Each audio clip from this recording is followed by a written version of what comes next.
Well, we're joined now by John Toal, who's a club legend, a league winner with Rovers in the mid-90s in the RDS era under Ray Tracy. And you had two spells with Rovers, John, because you started off in the... Was it Dermot Keeley who was in charge when you had your first brief spell with Rovers as a young fella? Yeah, it was the last year in Milltown, 1987. And Dermot signed me from schoolboy football. Went out to Milltown and spent a year out there with the B team. We had a very good B team. We won the league, and at the time I think it was the Blackthorn Trophy or something like that. But yeah, that was last year, and got on the bench against Celtic, and I think did a few friendlies as well at the start of the year. Dermot dragged me into, which was great, mad experience for us against United and Arsenal, and then Celtic as well. So great experience that year, and then training with the boys with the 4-in-a-row team was amazing, And you were what, 18, 19 at that point? I was only straight out of school by 18, yeah. And great experience. Work training with the lads, we used to have, we trained up in Tree Rock Rovers, and the B team would be over one side of the pitch and the first team would be on one side. But they always had a few injuries and they'd call a few lads in. So I was in a fair few times in training and going through the whole lot with them, But, and as usual, I was they always had, those days, they only had 2 substitutes. So, but they always brought, that was the 12th and 13th man, but they always brought a spare, I won't say P, but a spare fella down just in case someone got sick and the coach. So you'd be 14 man, you'd never get changed, but you always had a young lad, and seeing I was caught up in that a lot, going away to away trips down the country, but you'd never get changed. You'd be just on the coach, and just in case something happened.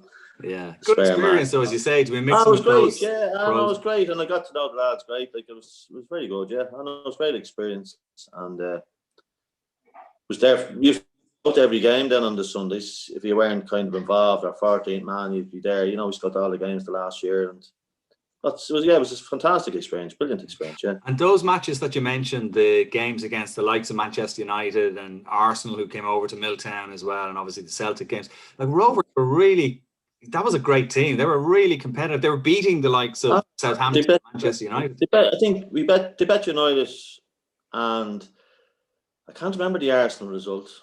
I do remember one incident, Dermot Keeley over at the shed end over the opposite side of from the dugouts, putting Niall Quinn up into the stand, and Quinn trying to get smart with Dermot. But of course, George not a good idea. He knew, you don't mess with this fella. He substitute, get Niall Quinn off straight away, because Dermot had killed him. Yeah. But it was great. And then the Celtic game, Rovers are brilliant that night. They were brilliant. They should have bet them. And Dermot was only something like 3 or 4 weeks over a cartilage. In a big bandage on his knee, and whether he played, I don't know whether he should have played or not. But anyway, I think more than McLeod done him for. There's a 1-2, and Dermot wasn't able to turn, and he got in behind. He won 1-0. But that night, Mick Byrne had great chances. It was Liam O'Brien, and that they had a great chance to win the game. But that's just the way it was, And the other thing was that I remember from that night was just the atmosphere in. Jeez, it was great. Obviously, it was such a great place to play football. The pitch was brilliant. The atmosphere that night was. Yeah, the atmosphere was electric. But you also played in the last ever game played in Milltown. It was a B team match. That's right. I think that was the cup final. I don't know, the Blackthorn Trophy or the Shield. It was one of these. Did the name for it? We played in that. Yeah, we won that. As far as I remember, we won. We did win it, and that was a great team. That team went on. A lot of them played eventually in the league. Moved on. John Nolan, which played in the team that I won the league with, '94. Robbie Horgan played. Who else? Alan Matthews. Oh, yeah. Derek Rogers was right back. Neville Stephen was the only one that really was first team. Previous to that, he played. There was a fella, Stephen Kearney, front, played a little bit, but we had a very good team. Owen Monaghan played a fair bit as well.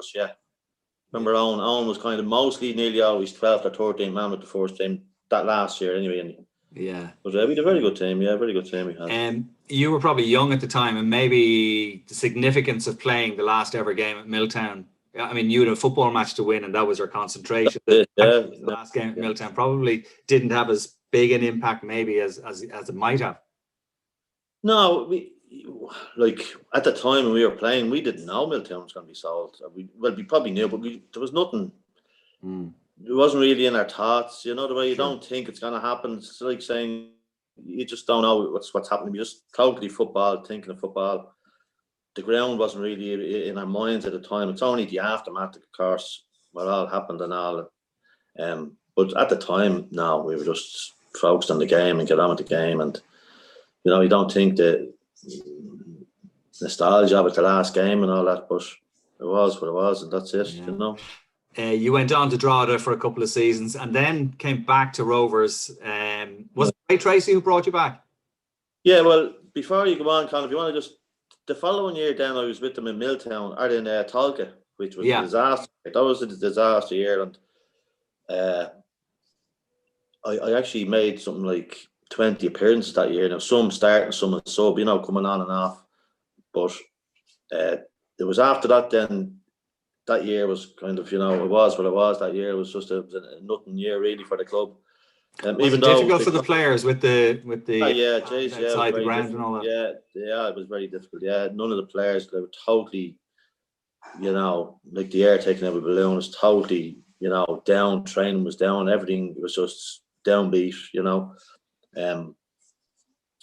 Dermot, I remember at one time there was Dermot ran, like in those days in Tolka Park, the dressing rooms were on the Richmond Road side. They were under the stand.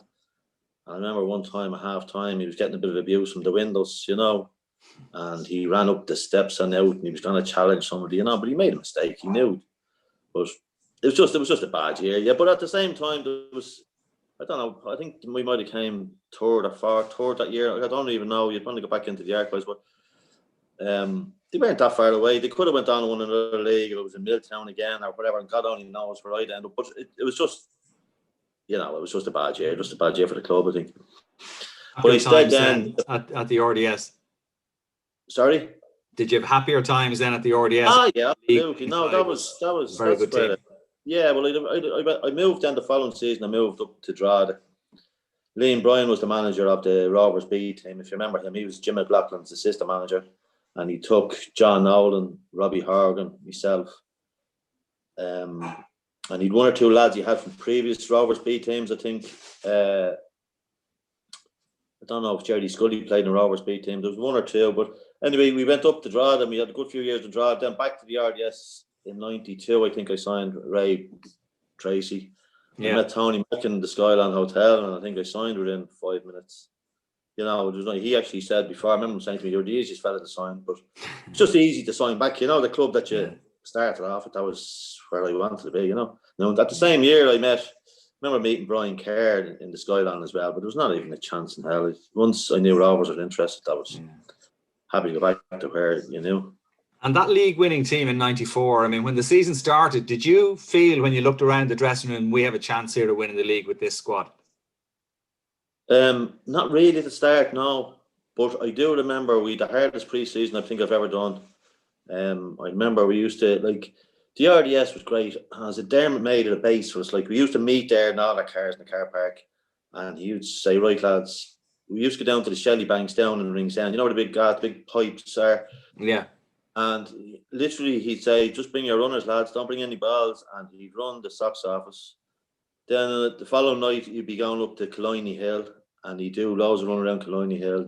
Another time he'd be up in Stepaside. He'd say, "We're doing up around the mountains of Stepaside." Like if you ask most of the team that year, like it was we were really fit, really, really fit. Going into the start of that season, we were super fit. And I think we had a great start that year, if I remember right. We had a very good start. We hit the ground running and I think we went 3 or 4 or 5 or something wins on the trot. So really, the momentum just kicked in then, and we were flying. So, but it was good. Yeah, it was great. Great, and I mean, obviously, it was the first league win since the 4 in a row, and then there was a 16-year wait after that. So, I mean, they don't come every day of the week, you know. Come every now. Playing in the RDS, what was that like? Well, I tell you, it was a great base. As in, you know, we trained there as well. Like we used to go there, park our cars up. And as I said to you, we travel around, train wherever we trained. But during the winter then, that season, the few seasons we were there, behind the goal, it was a mud bath. It wasn't great. It was a mud bath. And we'd be doing all sorts of different runs around the place and to keep fit. And then we'd have 5-a-sides, finished every session with a 5-a-side. It'd be a mud bath, it'd be pigsty, really. But at the same time, after every training session, Hughie O'Neill, remember Hughie? I don't know if some of the older lads would probably remember Hughie. used to have a tea room up beside the dressing rooms. Oh, and right, yeah. It was great for bonding and from, you know, after training session, have your shower, you'd feel great. You go up and we'd all sit around for 10 minutes, have a cup of tea, talk about whatever we talk about. The odd time Ray come in and you want to talk about something, maybe match tactics or whatever. But it was a kind of good base that we weren't just going somewhere and we'd rush off. Some of these places are here, you know, not Rovers, but I know other clubs, like they've an hour on the AstroTurf pitch and they have to get off because another team is waiting to get off. Yeah. It's not like that with us. When we were finished, have our showers, and there was compulsory, we all had to go up to Huey and you'd have big burgos and biscuits, and we'd sit around, have a cup of tea. And like for the RDS, it was great for that. And it was a place, it was our place.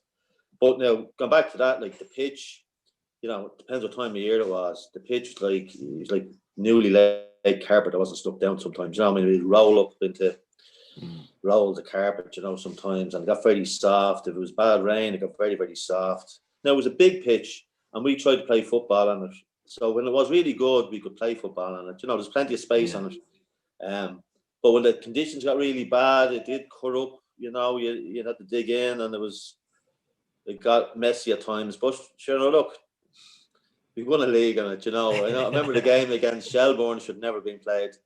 The second last game of the season, and it was waterlogged. Jeez, it was, you know, but I think Ray might footage of that on YouTube, and it's Jesus, it was modern day football today. It might definitely be called out, but I think at the times, I don't know, we played in everything and anything then, you know, mud, rain, everything was just get on, roll your sleeves up and get out. But, that was a great time, and obviously you played in Europe. We won't mention the match. We'll move on from that. But that we're a bit tight on time, actually, right. John. We might have another chat another day because there's a lot of stuff I want to ask you about. But I do have two questions for you before you go. Yeah. One is, this is a quiz night, right? So I want to ask you a question. If your name, if John Toal is the answer, what would the question be? God. Who scored a hat-trick for Rovers away to Galway in the year they won the league, 93-94? John Toal. That's the answer. Jesus, I don't remember. It's not on any videos or anything. It was one of these. We played them in the rugby grounds. It was I think at the time Terryland was getting done up or something happened their own ground, and it was the start of the season. We hadn't really kicked into gear yet. Well, I'm saying we weren't going to be challenged for the league, of course, what people thought. But I think it was one of the first games, one of the early games of the season. We went away to Galway, and it was in their rugby ground, and I got a hat trick that day. Anyway, and none of them are penalties. Jeez, that's a good quiz question. Now, that's one for the prof. The other question I want to ask you is, how the bloody hell do you stay so young looking? 27 years later, you still look exactly like you were when you were playing in the centre of that midfield. You want to get closer to me, Con. I don't do stress. I don't know. I have a good wife, family and kids. There's no stress in my life. I'm happy as pig and thing, but I don't know. It's like you wouldn't really get too close to that camera. Work around the eyes. Well, listen, John, maybe we have a longer chat another time. And whenever suits, Con, no problem. I'd love, I mean, there's so much stuff I want to talk to you about. Yeah. I'd love that. And in the meantime, stay fit, stay well, stay safe. Hopefully everything is good with you and the family there during this mad time that we're all going through. And hopefully we'll see you up in Tala one of the days. Oh, you will, Con, no doubt about it. You will, definitely. And keep on hooping. Thanks a million, John. All right, Con, thank you. See you. Take care. Bye-bye. Bye. Bye-bye. Bye.